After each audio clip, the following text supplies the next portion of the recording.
ನೀವೇನಾದರೂ ನನ್ನ ಜೊತೆ ದೇವಸ್ಥಾನದೊಳಗಡೆ ಬಂದರೆ ಇಲ್ಲಿಂದ ಹೀಗೆ ಮನೆಗೆ ನಡ್ಕೊಂಡು ಹೋಗ್ತೀನಿ. ಇನ್ನು ಮುಂದೆ ನಿಮ್ಮ ಜೊತೆ ಎಲ್ಲಿಗೂ ಬರಲ್ಲ.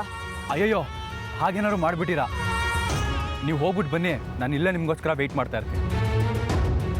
ನಾನು ದೇವಸ್ಥಾನದ ಜೊತೆಲಿ ಹೋಗೋಣ ಅಂತ ಅಂದಿದ್ದೀನ, ನೀವು ಹನಿಮೂನ್ ಜೊತೆಗೆ ಹೋಗೋಣ ಅಂತ ಅಂದ್ಕೊಂಡ್ರಾ ಹೇಗೆ? ಏನು ಹೇಳಿದ್ರಿ? ಏನಿಲ್ಲ, ನೀವು ಹೋಗ್ಬಿಟ್ಟು ಬನ್ನಿ, ನಾನು ಇಲ್ಲೇ ಇರ್ತೀನಿ. ನಿಮಗೆ ಶಿವನ ಮೇಲಿರೋ ಭಕ್ತಿ ದೊಡ್ಡದಾದ್ರೆ ನನಗೆ ನಿಮ್ಮ ಮೇಲಿರೋ ಪ್ರೀತಿ ದೊಡ್ಡದು. ದಯಮಾಡಿಸಿ.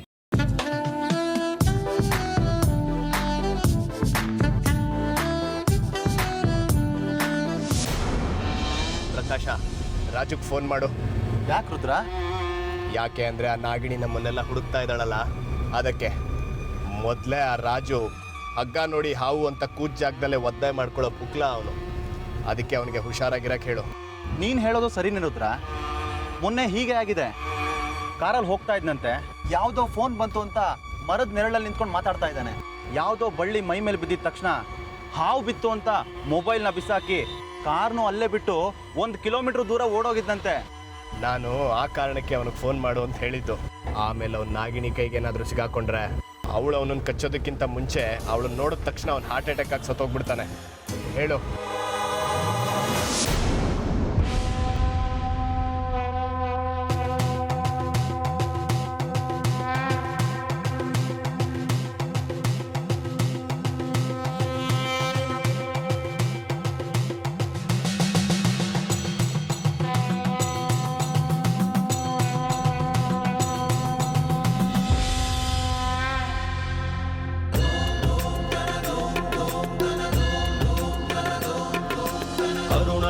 ಸ್ವರ್ಣೋದಯ ದೀಪ್ತಿಂ ಅಖಿಲ ಭುವನ ಚೈತನ್ಯ ಪ್ರಸಾದ. ನಮ್ಮಪ್ಪ ಅಮ್ಮ ಸತ್ತು 10 ವರ್ಷ ಆಯ್ತು. ಕಾಲಗಮನ ಸತ್ಕಾರಣ ಧೀರಂ. ಅವ್ರನ್ನ ಕೊಂದ ಆ ಪಾಪಿಗಳು ಇನ್ನೂ ಆರಾಮಾಗಿ ಓಡಾಡ್ಕೊಂಡಿದ್ದಾರೆ.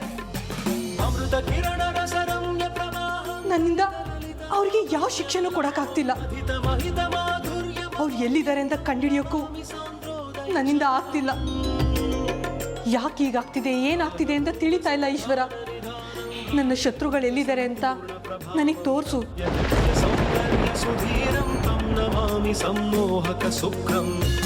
ಇವತ್ತು ನನ್ನ ಒಬ್ಬ ಶತ್ರುವಿನ ಸುಳಿವು ಸಿಗುತ್ತೆ ಅಂತ ಹೇಳಿದ್ದೆ. ಸುಳಿವೇನೂ ಸಿಕ್ತು. ಮುಂದಕ್ಕೆ ಆ ನನ್ನ ಶತ್ರು ಎಲ್ಲಿಗೋದ, ಏನು ಒಂದು ಗೊತ್ತಾಗ್ತಿಲ್ಲ. ನನ್ನ ಶತ್ರು ನನ್ನ ಕಣ್ಣಿಗೆ ಬೀಳೋ ಹಾಗೆ ಮಾಡು. ಇವತ್ತು ನೀನು ನನಗೆ ಒಬ್ಬ ಶತ್ರುನಾದರೂ ತೋರಿಸ್ದೆ ಹೋದ್ರೆ ಇಲ್ಲೇ ನಿನ್ನ ಸನ್ನಿಧಾನದಲ್ಲೇ ನಾನು ಪ್ರಾಣ ಬಿಡ್ತೀನಿ. ಅದನ್ನೇ ಮನಸ್ಸಿನಲ್ಲಿ ಇಟ್ಕೊಂಡು ಯೋಚನೆ ಮಾಡ್ತಾ ಇದ್ದೀಯಾ? ಮೊದಲು ಅದರಿಂದ ಹೊರಗಡೆ ಬಾ. ನಾನೇನು ಯೋಚನೆ ಮಾಡ್ತಿಲ್ಲ ಅಜ್ಜಿ. ನಿನ್ನ ಚಿಕ್ಕ ಮಗುವಿಂದ ನೋಡ್ತಾ ಇದ್ದೀನಿ. ಯಾವುದಾದ್ರೂ ಯೋಚನೆಯಿಂದ ಹೊರಗಡೆ ಬಂದೆ ಅಂತ ನೀನು ಮಾತು ಹೇಳಿದ್ರು ನಿನ್ನ ಮನಸ್ಸೆಲ್ಲ ಅದರಲ್ಲೇ ಇರುತ್ತೆ. ಅದಿತಿ, ಯಾವುದ್ರ ಬಗ್ಗೆ ಯೋಚನೆ ಮಾಡ್ತಿದ್ಯಾ? ಶ್ರೀಚಕ್ರ ನಮ್ಮ ಕೈವಶವಾದ್ರೆ ಇಡೀ ಜಗತ್ತೇ ನಮ್ಮ ಪಾಳೆ ಪಟ್ಟೆ.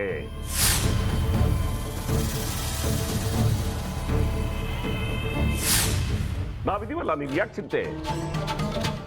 ನಮ್ಮ ಆಸೆಗಳೆಲ್ಲ ಪೂರೈಸುತ್ತೆ. ಅದಕ್ಕೆ ನಾನು ಹೇಳಿದ್ದು ನಮ್ಮ ಜೊತೆ ಕೈ ಜೋಡಿಸು ಅಂತ.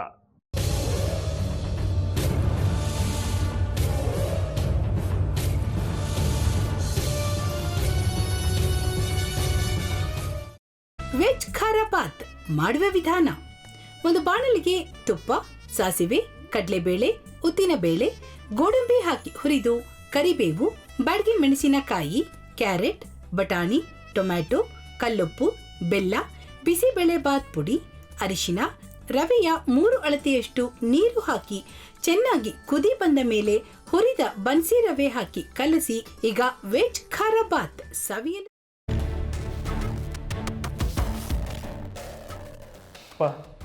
ಇಷ್ಟೋ ತನಕ ಡೆಲಿವರಿ ಆಗಿಲ್ಲ ಅಂದರೆ ಅಕ್ಕಂಗೆ ಏನಾದರೂ ಪ್ರಾಬ್ಲಮ್ ಇರ್ಬೋದಾ? ಆ ಥರ ಏನಾದರೂ ಇದ್ದರೆ ಡಾಕ್ಟ್ರು ಬಂದು ಹೇಳ್ತಿರ್ಲಿಲ್ವ ರವಿ?